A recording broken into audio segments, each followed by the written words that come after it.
अस्सलाम वालेकुम। प्रोग्राम में खुशामदीद। और सबसे पहले आज की अहम ख़बर, पाकिस्तान ने बरतानिया से शदीद एहतजाज किया है और एक डिमार्शे इशू किया है पाकिस्तान ने बरतानिया को। फ़ॉरेन ऑफिस ने, पाकिस्तान के फ़ॉरेन ऑफिस ने ये ऑफिशियल एहतजाज का एक तरीक़ाकार है जो मैंने तो शायद पहली दफ़ा ये देखा है कि पाकिस्तान ने ये कदम उठाया है बरतानिया के ख़िलाफ़। इंडिया को, अफ़गानिस्तान को और कुछ और चंद ममालिक को इस तरह के डिमार्शेस इश्यूज़ होते रहे हैं माजी में, लेकिन बरतानिया को मुझे नहीं याद पड़ता, हुआ होगा लेकिन मुझे याद नहीं पड़ता कभी मैंने अपनी होश में देखा। और उसकी वजह यह है कि बरतानिया में पाकिस्तान तहरीक इंसाफ ने ब्रैडफोर्ड में एक मुजाहरा किया पाकिस्तान के कौंसलेट के सामने। वहाँ एक खातून ने तकरीर की।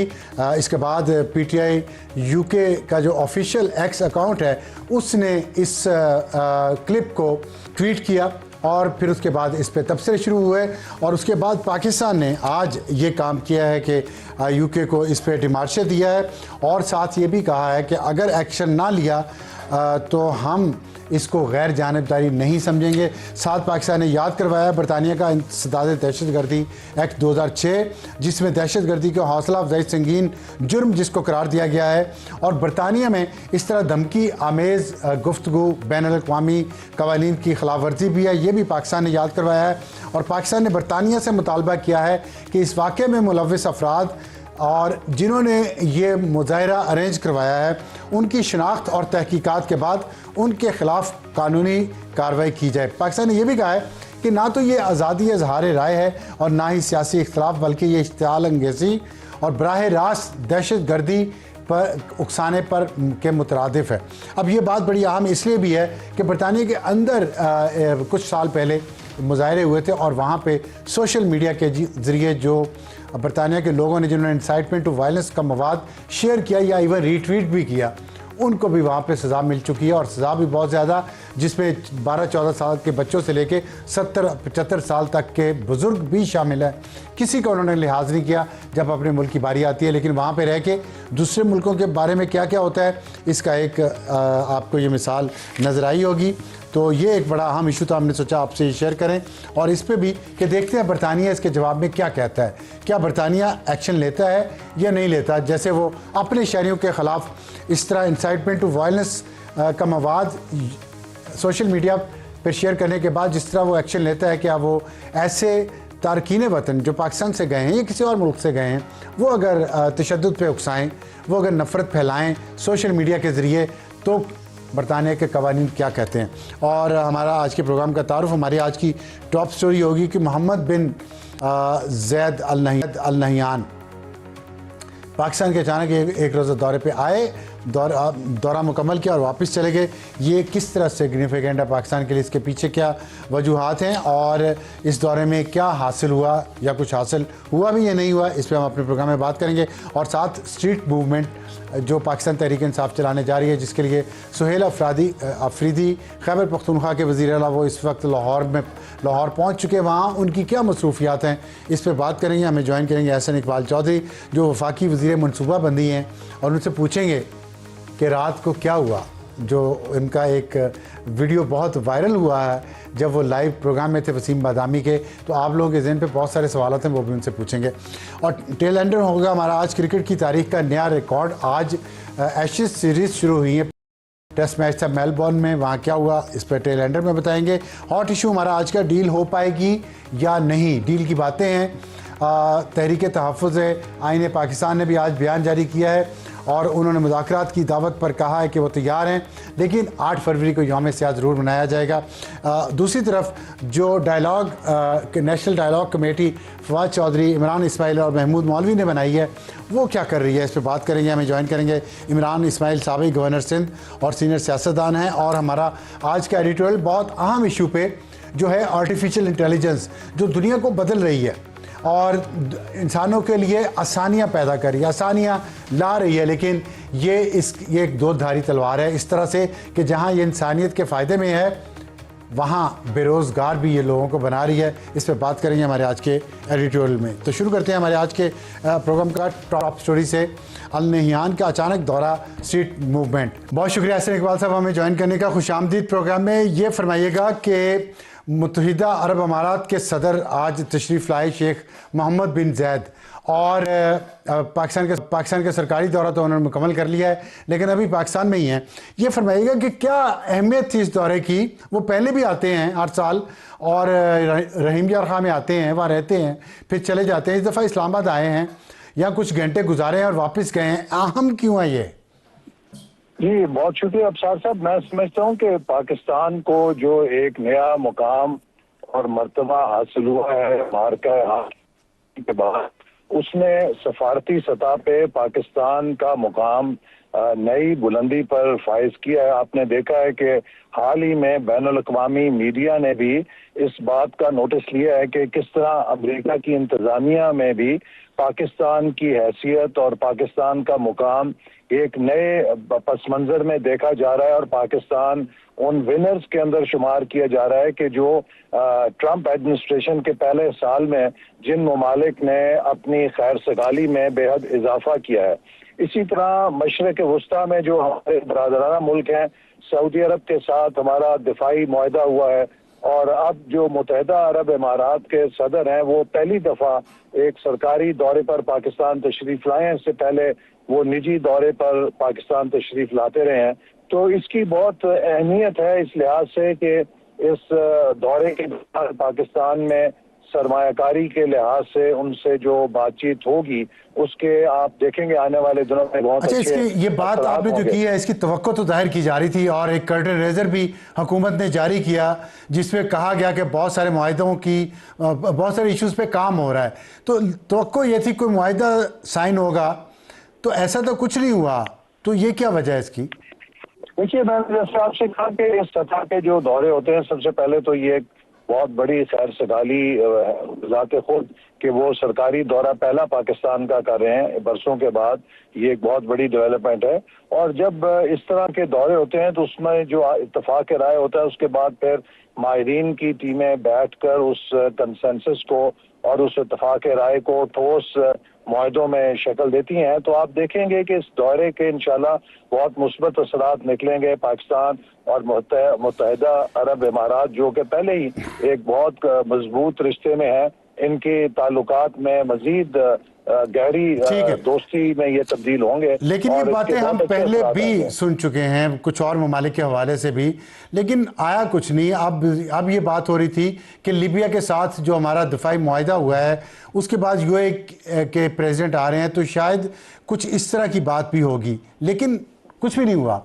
तो इतनी उम्मीदें बढ़ाने की क्या जरूरत अभी नहीं, ये मैं कहूँगा कि अभी ये कहना कि कुछ नहीं हुआ कबल वक्त है, क्योंकि इस तरह के जो दौरे हैं उनके दरमियान एक अंडरस्टैंडिंग डेवलप होती है, और बाज़ औक़ात अगर उससे पहले कोई चीज़ तैयार हो तो वो उस मौके पर राह कर दी जाती है। लेकिन अगर एक अंडरस्टैंडिंग हो तो उसकी बुनियाद के ऊपर उसके दौरे के बाद फिर दोनों ममालिक के जो माहिरीन हैं वो मिलकर चीज़ों को फाइनलाइज करते हैं। तो ये एक बहुत बजाते खुद संगे मील है कि उन्होंने पाकिस्तान का एक पहला दौरा किया है बरसों के बाद, और इसके इंशाल्लाह बहुत अच्छे नताइज निकलेंगे। तो अच्छा, इसमें आपने कहा कि अभी रूल आउट कुछ नहीं किया जा सकता, तो क्या मैं आपसे ये पूछ सकता हूँ कि कोई दिफाई मामला भी हैं जिन पे कोऑपरेशन होगा, या सिर्फ इकोनॉमिक इश्यूज हैं? देखिए, जो सिक्योरिटी और दिफाई मामलात हैं वो तमाम ममालिक जब करते हैं तो उनको मीडिया में तो नहीं डिस्कस किया जाता, लेकिन ये बात हकीकत है कि मार्का हक के बाद पाकिस्तान की दफाई सनत और पाकिस्तान की दफाई सलाहियत की दुनिया मोतरफ है, और अब पाकिस्तान की दफाई मसनूआत की भी आलमी मंडियों में बहुत मांग है। JF थंडर जहाज हम एक्सपोर्ट कर रहे हैं, दीगर हमारी जो सलाहियत है उसको भी लोग उससे सीखना चाहते हैं। तो पाकिस्तान ने अपनी दफाई सलाहियत को मनवाया है, और अब असल में जो चैलेंज है जिस पर हुकूमत काम कर रही है कि जिस तरह हमारे मुसल्लह अफवाज ने मार्का हक जीता है, अब हमें मार्का तरक्की जीतने के लिए अपनी बरामदात के जरिए, अपने मुल्क की ज़राअत के जरिए, सनत के जरिए, टेक्नोलॉजी के शोबों में सलाहियत को साबित करके अपने मुल्क के लिए हमने इम्कानात और नए मौके पैदा करने हैं। ठीक है, लेकिन वो मौके पैदा नहीं हो रहे। मार्का हक गुजरे हुए 7 महीने हो गए हैं, लेकिन इन्वेस्टमेंट या जीडीपी ग्रोथ में कोई बेहतरी नहीं हमें नजर आ रही। अगर हुआ है ब्रेक थ्रू तो वो डिफेंस इक्विपमेंट की एक्सपोर्ट पे ही हुआ है। हमारे पास एक्सपोर्ट सरप्लस दूसरी चीजों पे नहीं है, तो कैसे ये सारा कुछ होगा जो आप कह रहे हैं? अफसार साहब देखिए, आपको पता है कि 2022 में इकॉनमी कहाँ पर रही थी। ये जो हम इन 3 सालों के दौरान IMF प्रोग्राम में है, इसका बुनियादी मकसद पाकिस्तान की मैक्रो इकोनॉमिक स्टेबलाइजेशन है। चूंकि हम almost at the brink of default थे, तो हम बड़ी कामयाबी के साथ अपने मुल्क के जो फंडामेंटल्स हैं उनको ठीक कर रहे हैं। और अभी मैं समझता हूं कि 2027 तक हमारी ये सलाहियत नहीं है कि हम दोबारा एक हाई ग्रोथ मोड में जाएं और उसके बाद दोबारा क्रैश करें। तो इसका मतलब आप कह रहे 2027 तक यही हालात रहेंगे, गुर्बत, बेरोजगारी, महंगाई ऐसी रहेगी? 2027 तक हमें अपने मुल्क के अंदर इस्लाहात पे फोकस करना है। IMF प्रोग्राम के जरिए जो स्टेबलाइजेशन है उसे कंसोलिडेट करना है, और जब ये हो जाएगी तो 27 से लेकर 32 तक जो हमारा फ्रेमवर्क है वो एक हाई ग्रोथ का फ्रेमवर्क है जिसको हम पायदार तरक्की में तब्दील कर सकेंगे। ठीक है। लेकिन अगर आपने बुनियाद नहीं बनाई और एक्सपोर्ट की सलाहियत में इजाफा नहीं किया और हम हाई ग्रोथ में चले गए जो कंजम्पशन लेड हो, जो इम्पोर्ट बेस्ड ग्रोथ हो, फिर वही। ये फरमाइएगा कि शेख जायद बिन नहयान ये इस्लामाबाद एयरपोर्ट पे आए और वहीं से वापस चले गए या इस्लामाबाद के अंदर भी तशरीफ लाए हैं? जी, वो आए, एयरपोर्ट पर आए, उनकी मुलाकात हुई। चूंकि उनका जो विजिट एक रोजा ही था, और इसके बाद वो इस्लामाबाद में आने के बाद यहाँ से फिर रहीम खान रवाना हो गए जहाँ पर उनका निजी दौरा। तो फिर लोग सवाल पूछ रहे हैं कि फिर इस्लामाबाद पिंडी को बंद करने की क्या वजह थी? इतना आपने अच्छा इस्तकबाल किया, स्कॉट किया उन्होंने, पाकिस्तान के एयरफोर्स के तैयारों ने, यहाँ भी उन्हें 21 तोपों की सलामी भी दी गई, तो बाकी शहर को सजाने की और रास्ते बंद करने की जरूरत क्यों पेश आई, या प्लान में कोई चेंज आई है? नहीं, प्लान में चेंज नहीं है, लेकिन देखिए जो आपको पता है कि सिक्योरिटी के सूरत हाल है, उसके तहत जब भी कोई हाई प्रोफाइल डिग्निटरी या मेहमान आए तो ये जरूरी होता है कि हम सारे सिक्योरिटी के तकाजे पूरे करें, और जो डेकोरेशन है वो हमें करके उस मेहमान की ताजीम के लिए देना है कि हमारे मुल्क के लोगों को और हमें उनकी आमद पे खुशी हुई है। और मैं फिर ये कहूँगा कि हम एक बावकार कौम है, और हम देखिए हर चीज हमें ये नहीं देखनी चाहिए कि हमारे मुल्क में कोई आ रहा है तो कितने डॉलर का उस वक्त मुआहदा साइन हुआ है, ये सब चीजें भी आती हैं। लेकिन सबसे बड़ी बात यह है कि उनका आना एक बड़ी अहमियत रखता है कि वो पहली दफा पाकिस्तान के एक ऑफिशियल दौरे रहे हैं। ये एक बड़ा डिप्लोमेटिक पाकिस्तान के लिए एक संग मील है, और इंशाल्लाह उनके इस दौरे के बहुत मुस्बत असरात ये ऐसा सब दिनों में आप देखेंगे। ये आपने बड़ी अच्छी बात की, और मैं इसी को आगे लेके जाना चाहता हूँ थोड़ा सा, कि जाहिर है पाकिस्तानी प्रॉब्लम फेस कर रहे हैं वीज़ा के इश्यूज़ पे, और पाकिस्तान चाह भी रहा है कि UAE के साथ ताल्लुकात बेहतर हों। कुछ शिकायतें भी थी पाकिस्तान को, तो क्या उनका अजाला हुआ कम अज़ कम वीज़े के इशू पे? अगर फौरी तौर पर कोई जॉइंट वेंचर इकॉनमी के सेक्टर में नहीं आ रहा तो वीज़े के इशू पे कोई मामला रिजॉल्व हुए? जी, देखिए उनके साथ एक ब्रॉड रेंज मौजूआत पे बातचीत हुई है, और जैसे मैंने आपसे कहा कि आप देखेंगे कि पाकिस्तान और मुत्तहदा अरब इमारात के ताल्लुकात इंशाल्लाह इस दौरे के बाद उनमें मजीद मजबूती आएगी और तमाम शोबों के अंदर पेशरफ्त आपको देखने में मिलेगी। जो अफगानिस्तान से तालिबान दहशतगर्द ग्रुप हम पे हमले कर रहे हैं, उनके बारे में कोई बात हुई? देखिए, जो मैं तो उस बातचीत पर खुद शरीक नहीं था, लिहाजा मैं ये कमेंट नहीं कर सकता, लेकिन मैं ये जरूर कह सकता हूँ कि जब सरबराहान मुमलिकत मिलते हैं और पाकिस्तान और मुत्तहदा अरब इमारात दोनों का सूरत हाल से बहुत ताल्लुक, आपको याद के 19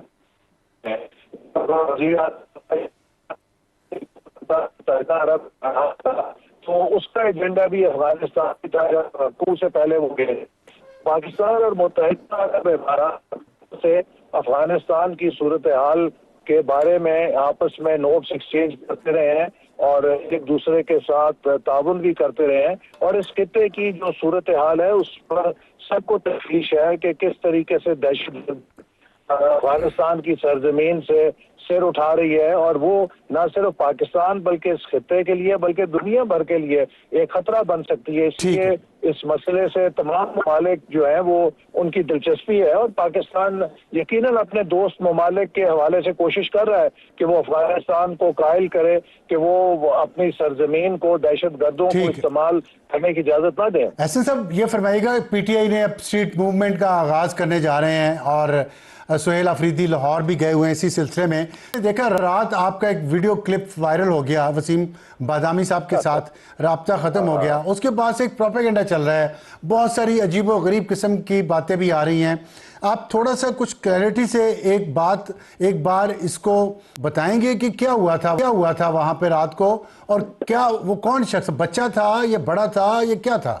जी अबसार साहब, मैंने इसको उसी वक्त वाज़ेह कर दिया था कि ये जो मामला था ये एक बिल्कुल घरेलू नौयत का था, और उसको पता नहीं था कि मैं लाइव इस वक्त टीवी के साथ इंटरव्यू दे रहा हूँ, और मैंने इसकी वजाहत कर दी थी। लेकिन जो ज्यादा अफसोसनाक बात है कि जिस तरह पीटीआई ने पूरा इसको एक स्मीयर कैंपेन में तब्दील किया, मेरी जात के किरदार को की, और मेरी जात के नहीं बल्कि उसमें कौमी और रियासती इदारों को मुलव्वस करके नहायत ही भोंडे अंदाज से उन्होंने जिस तरह उनकी किरदार कुशी करने की कोशिश की, ये मैं समझता हूँ कि बहुत ही काबिल मजम्मत और काबिल अफसोस बात है कि मुरीख की भी कोई खबर होती है तो उसको भी के वो हमारे रियासती इदारों के साथ जोड़ देते हैं। इस जहनीत को पीटीआई को तब्दील करना पड़ेगा। एक तरफ वो मुज़ाकरात की बात करते हैं और दूसरी तरफ वो रियासती इदारों के खिलाफ जहर उगलने से बाज नहीं आते, और अब इसी तरह की स्मीयर कैंपेन इन्होंने 2018 में मेरे खिलाफ की थी, और उसका नतीजा क्या निकला था कि मुझे गोली खानी पड़ी थी। तो पीटीआई को एक स्मीयर कैंपेन के अलावा शायद कुछ और तरबियत नहीं दी गई, और ये काम जानते हैं, इसी पर ये लगे रहते हैं। ठीक, तो इसमें वो आपके बेटे की आवाज थी या किसकी आवाज थी? आपके बेटे तो एक लाहौर में ना? जी, वो आपस में वो बेटों का मुकालमा था, और जो ही वो उनको नहीं मालूम था कि मैं के ऊपर हूँ, तो मैंने फिर फोन बंद कर दिया कि वो उनकी ऐसी गुफ्तगू नशर ना हो। तो ये कोई मामूल की बात थी, और वो उसके फौरन बाद मैं दोबारा आ गया ट्रांसमिशन के अंदर। तो इस चीज को एक ट्विस्ट देना और इसको रियासती इदारों के खिलाफ मुहिम बना लेना, मैं समझता हूँ कि नहायत ही काबिल मजम्मत है, नहायत ही काबिल अफसोस है, और जितनी भी मजम्मत की जाए काम है। बहुत शुक्रिया एहसन इकबाल साहब हमसे बात करने का। वक्त है एक ब्रेक का, वापिस आएंगे तो हमारा आज का हॉट इशू डील हो पाएगी या नहीं। प्रोग्राम में दोबारा खुशामदीद। हॉट इशू डील हो जाएगी या नहीं, मुज़ाकरात होंगे या नहीं होंगे। सुहेल अफरीदी खैबर पख्तूनख्वा के वज़ीर आला वो इस वक्त लाहौर मौजूद हैं। पंजाब असम्बली वो पहुंच चुके हैं और उनका कल सारा दिन वहाँ लोगों से मुलाकातें करने में गुजरेगा, कैदियों से भी मुलाकातें करेंगे जो वहाँ पे मौजूद हैं, और उनसे ये पहली हाई प्रोफाइल मीटिंग कोई हो रही है पाकिस्तान तहरीक इंसाफ की तरफ से उन लोगों के साथ जिनके बारे में एक ग्रुप है पीटीआई के सीनियर लीडर्स का जो पीटीआई का हिस्सा नहीं है। वो हैं इमरान इस्माइल, फवाद चौधरी और महमूद मौलवी। उनमें से इमरान इस्माइल साहब जो साबिक गवर्नर सिंध हैं और सीनियर सियासतदान भी हैं, वो हमारे साथ मौजूद हैं। उनसे पूछेंगे कि क्या ये सूरत हाल बन रही है। इमरान साहब अस्सलाम वालेकुम। जी वालेकुम सलाम। इमरान साहब आपका जो आपके नज़रिए के जो लोग हैं, ये मुसलसल कहते रहे हैं कि शाह महमूद कुरैशी से मिलें, कोट लखपत में लोगों से जाके मिलें, पीटीआई को आप लोग कहते रहे हैं, और अब खैबर पख्तूनख्वा के चीफ मिनिस्टर वहाँ चले गए लाहौर और वो कल उनसे मिलेंगे। तो ये बताइएगा, क्या आपको इसमें कोई उम्मीद की किरण नज़र आ रही है? जबकि हम देख रहे हैं कि जो सोशल मीडिया है पीटीआई का, ख़ास तौर पे जो बाहर है, और फिर यूट्यूबर जो हैं वो मुसलसल पानी को गंदा करने पे तुले हुए हैं। बिस्मिल्लाहिर्रहमानिर्रहीम। साहब, बात यह है कि सोशल मीडिया जो है, यह ट्रोल पीटीआई का सोशल मीडिया का जो है बड़ी तबाही का जिम्मेदार ये है, और साथ में जो पीटीआई की क़यादत है जो फैसले सोशल मीडिया के प्रेशर में करती है, वो भी इक्वली इसके मुजरिम है। मैं समझ रहा हूँ कि अब तक शाह महमूद कुरैशी से और दीगर जो दोस्त हैं कोट लखपत में जो साथी हैं, उनसे मुलाकात करने कोई सीनियर आदमी नहीं आया। ये पहली दफ़ा ऐसा हुआ है कि ये आ रहे हैं, और मैं इसको बड़ा खुशाइन समझता हूँ, और अच्छा स्टेप सुहेल अफरीदी ने लिया है कि वो जाके उनसे मुलाकात करें, उनकी बात सुने और वो उन्हें बताएंगे कि वो क्या चाहते हैं और क्या समझते हैं वे फॉरवर्ड। जो बेशक जेल में सही, लेकिन हैं तो सियासी लोग, हैं तो वो पीटीआई के, हैं तो पुराने सीनियर लोग हैं, उनका तजुर्बा किसी भी सुहेल आफरीदी से, किसी भी सलमान अकरम राजा से या दूसरे दीगर लोगों से बहुत ज़्यादा है। शाह महमूद कुरैशी को मेरे ख्याल है 40-45 साल हो गए हैं सियासत के अंदर। सो ये जब उनसे मिलेंगे और वो उनको वे फॉरवर्ड बताएंगे, अपनी सोच बताएंगे, वो समझते हैं कि किस तरह से आगे जाना है, तो शायद इनके फ़ैसलों में बेहतरी आएगी। क्योंकि इमरान खान साहब से मुलाकात करना अभी तक तो नहीं हो सकी सुहेल साहब की, अल्लाह करे जल्दी हो जाए, लेकिन अगर उनकी मुलाकात कल हो जाती है तो वो शायद इन लोगों का पैगाम भी वर्बटिम इमरान खान साहब को पहुंचा सके और ख़ान साहब को भी अपने फ़ैसलों पे नज़रसानी की जो है वो हो सकता है कि वो कर पाएँ अपने फ़ैसलों को नज़रसानी। क्योंकि मेरा अपना ये मानना है, ख्याल है, कोई ख़बर नहीं है, मेरा ख्याल है कि जो लोग खान साहब के पास जाते हैं मिलने के लिए, वकला हज़रात, वो उनके एक नंबर 1 तो पॉलिटिकल एक्यूमेंट नहीं है उनका, नंबर 2 ये कि वो खान साहब से वो बहस मुबाहिसा वो बात भी नहीं कर पाए थे जो शाह महमूद कुरैशी और एजाज चौधरी और मियां महमूद रशीद, बेगम यास्मीन राशिद वगैरह कर सकते हैं। सो इनकी बात जब खान साहब तक पहुंचेगी ना, तो वो एक डिफरेंट जाविया, डिफरेंट एंगल उनको मिलेगा and he may rethink his policies. अच्छा, मैं मेरी कुछ आपकी तरफ जो लोग हैं उनसे भी बात हुई है, कुछ मेरी तहरीक तहफ़्फ़ुज़ आईन पाकिस्तान के लोगों से भी बात हुई है ऑफ द रिकॉर्ड। जो है मुझे तासुर ये मिलता है कि आप दोनों ग्रुप्स जो काम करना चाह रहे हैं, मकसद तो एक ही है, लेकिन कुछ रास्ते अलग अलग हैं और कुछ रिजर्वेशन हैं दोनों की एक दूसरे की तरफ। क्या ये मेरा तासुर दुरुस्त है? क्योंकि तहरीक तहफ़्फ़ुज़ आईन पाकिस्तान समझती है कि आप लोग जो ये नेशनल डायलॉग कमेटी है ये कुछ नहीं कर सकती, या इसके पास कुछ नहीं है, ये क्यों ऐसा तासुर? देखिए, मैं एक चीज़ आप देखिए, ये जो तहरीक तहफ़्फ़ुज़ पाकिस्तान है ना, है तो इसमें भी पीटीआई के लोग सारे, और मैं समझता हूँ कि भी हैं इसमें, अल्लामा नासिर अब्बास हैं, सलमान अकरम राजा हैं, वो तो आपको पता है कितनी पीटीआई के ऑपोजिशन लीडर हैं, वो सेनेट में हैं, वो नेशनल असेंबली में। एनीवेज मोस्टली मैं अर्ज़ कर रहा हूँ ब्रॉडली स्पीकिंग, या पीटीआई के हैं या पीटीआई के सिंपैथाइजर्स हैं। वहाँ पे वो जो काम करना चाह रहे हैं, अगर वो मुज़ाकरात करना चाहते हैं तो मैं समझता हूँ कि उनके और हमारे ख़यालात बिल्कुल एक जैसे हैं, और अगर वो मुज़ाकरात नहीं करना चाहते तो हमारे ख़यालात फ़र्क है, लेकिन हम बैठ के बात कर सकते हैं। हमें तो उनसे कोई तहफ़्फ़ुज़ नहीं है, मुझे कोई रिजर्वेशन नहीं है हमारे टीटीएपी के दोस्तों से, इवन पीटीआई के दोस्तों से उनको रिजर्वेशन है। अच्छा, टीटीएपी का तो मैं नहीं कह सकता, लेकिन पीटीआई के जो लोग हैं उनको क्या रिजर्वेशन हो सकती है? एक तो ये कि वो पैरानॉइड है कि ऐसा ना हो कि ये वापस आ जाए अपनी जगह पे पीटीआई में और हमारी जगह ख़त्म हो जाए, तो फिर क्या होगा? दूसरा, वरना आप मुझे बताएं, मोहम्मद ज़ुबैर जो एक्स गवर्नर थे, मेरा बड़ा एहतराम है उनके लिए, वो उस वक्त PMLN में थे, वो बड़ा कलीदी किरदार अदा कर रहे थे पीटीआई की गवर्नमेंट गिराने का, उनके साथ तो बैठ गए वो, ठीक है। दूसरे जो हैं वो बात है, ये बात आपका पॉइंट बड़ा वैलिड है कि आप लोगों की जो भी एसोसिएशन थी या कनेक्शन था पीटीआई से, वो कमज़ोर तो नहीं था किसी सूरत में भी मोहम्मद ज़ुबैर की निस्बत, ये बात आपकी दुरुस्त है। तो फिर क्यों नहीं आप पे एतबार किया जा रहा? मोहम्मद ज़ुबैर को ले सकते हैं, तो आप बड़े प्रेशर में गए क्यों इतना हमला करते हैं लोग? मैं तो नहीं, मैं तो आपको अर्ज़ की ना। दूसरे वो एक हमारे दोस्त हैं पंजाब से ताल्लुक़ है, वो कलीदी किरदार अदा कर रहे थे जिस वक्त पीटीआई की गवर्नमेंट गिराई जा रही थी, और गवर्नर हाउस वहाँ जो है इस्लामाबाद में सिंध हाउस के अंदर जो मीटिंग हुई जिसमें 24 MNS जमा हुए और उनको 4-5 दिन वहाँ रखा गया और सारा किया, उसका सारा खर्चा उन्होंने उठाया। अब वो नंबर 1 नशिस्त पे सबसे आगे बैठे होते हैं, वो भी एक्सेप्टेड है। तो मैं तो ये देखता हूँ कि इसके अलावा कि उनको हमारी ज़ात से ख़तरा है कि ये अगर आएंगे तो हमारी कुर्सी जाएगी, उसके अलावा तो मुझे नहीं कोई चीज़ नज़र आती। मैं तो उनको तसल्ली कराना चाहता हूँ कि हमारी ज़ात से ना घबराएं, हमारा फ़ैसला तो बाद में होना है, जो भी होना है जब होना है। फ़िलहाल तो आप हमें पीटीआई का हिस्सा नहीं कहते ना, हम पीटीआई का हिस्सा है नहीं। आप इस नेगोशिएशन को आप शुरू कर लें, आप खुद शुरू कर लें। आप शुरू करते हैं, हमारा काम ख़त्म हो जाता है। आपसे शुरू हो, देखें ठीक, इनसे पब्लिक मोबिलाइजेशन नहीं हो रही, नंबर 1। इनसे अपोजिशन का कोई अलायंस नहीं बन रहा, नंबर 2।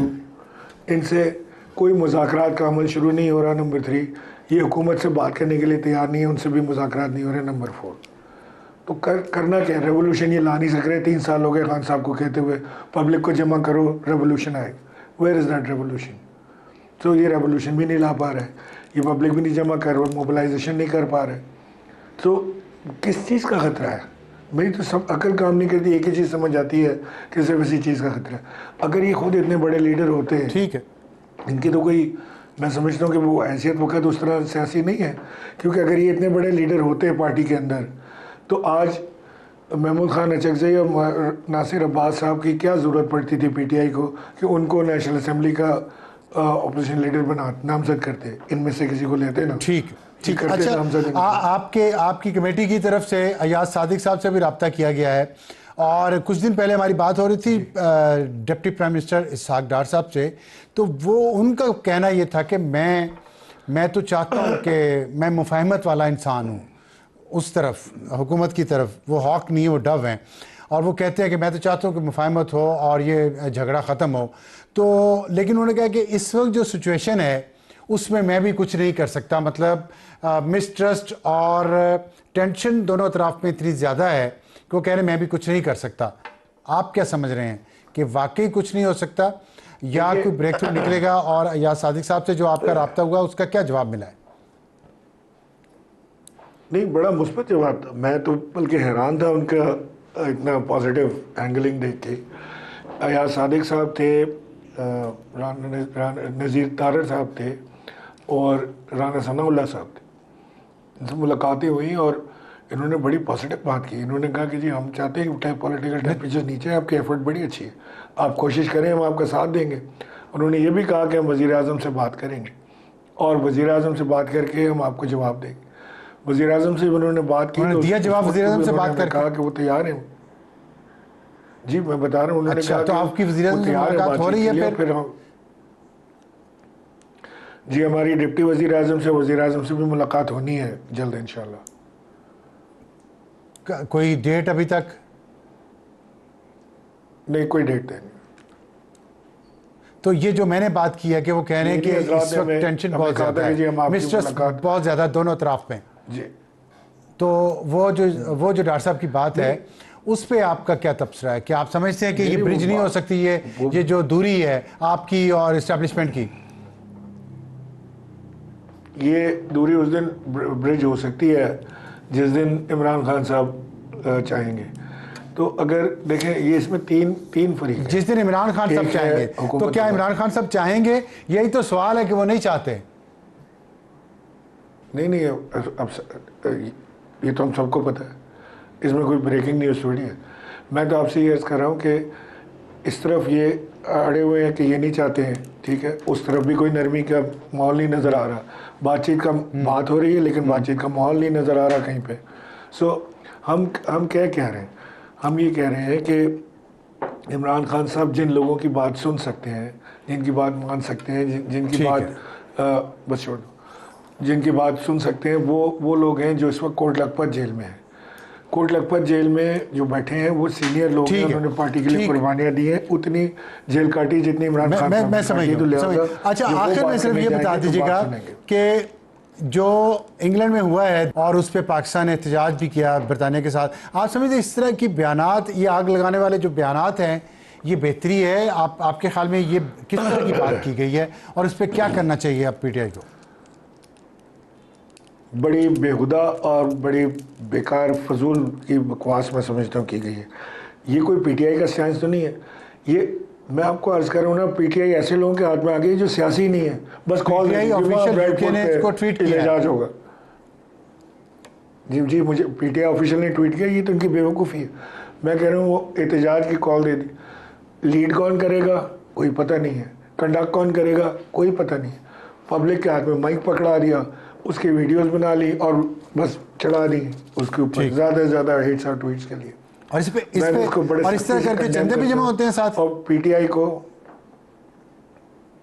चंदे बड़ा जमा होते हैं जी, चंदे चंदे चंदे में 4 चांद लगे हुए हैं। अच्छा, तो इसीलिए खान साहब को नहीं चाहते कि बाहर आए। देखिए, वो पीटीआई एक कैटेगरी है जो खुद साख्ता एंकर्स बन गए पाकिस्तान से बाहर।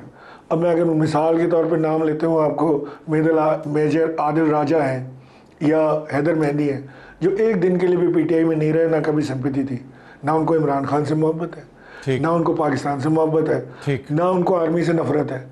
वो पैसे कमा रहे हैं, उन्होंने एक इकॉनमी बना ली है, चैनल बना लिया है, सब्सक्रिप्शन लेते हैं, उस पर सुबह उठ के गालियाँ देते हैं और उनको पैसे मिलते, लोग देखते हैं, सब्सक्राइब होता है, पैसे मिलते हैं। उसके अलावा कभी वो कहते हैं मुझे लॉयर की फीस चाहिए, कभी वो किस चीज़ के पैसे, ट्रैवलिंग के पैसे, हर जगह जाने के 2000, 4000, 10,000 डॉलर। तो ये तो लॉटरियाँ लगी हुई लोगों की। ये दुकानें उस दिन बंद हो जाएंगी जिस दिन इमरान खान बाहर आएगा। पीटीआई नीड्स टू अंडरस्टैंड, दुकानें बंद हो जाएंगी ऐसे अनासिर से ठीक डिस्टेंस करना पड़ेगा अपने आप को। बहुत शुक्रिया हमसे बात करने का। और वक्त हमारा इसके टेलैंडर का क्रिकेट की तारीख का नया रिकॉर्ड। मेलबर्न क्रिकेट ग्राउंड में एशेज सीरीज़ का चौथा टेस्ट का पहला दिन इंतहाई गैर मामूली रहा। 20 विकेटें एक दिन में गिरी हैं टेस्ट क्रिकेट में, जो कि पहले कभी नहीं हुआ। और इंग्लैंड को ऑस्ट्रेलिया को थोड़ी सी बढ़तरी इसमें हासिल हुई है पहले दिन। और ये एशेज़ की तारीख में 1909 के बाद से एक दिन में गिरने वाली विकेटों की सबसे बड़ी तादाद है। और 93,442 शायकीन स्टेडियम में मौजूद थे। टेस्ट क्रिकेट अभी मरी नहीं है, इसका मतलब है ज़िंदा है। और इतनी दिलचस्प अगर टेस्ट क्रिकेट हो और इतने लोग देखने आए तो मेरा ख्याल है ये तो बड़ी खुशाइंद बात है। और हमारे आज का एडिटोरियल इस बात पे है कि आर्टिफिशियल इंटेलिजेंस दो धारी तलवार है। इस पे कुछ बातें आपसे करनी थी लेकिन प्रोग्राम का वक्त बिल्कुल ख़त्म हो रहा है।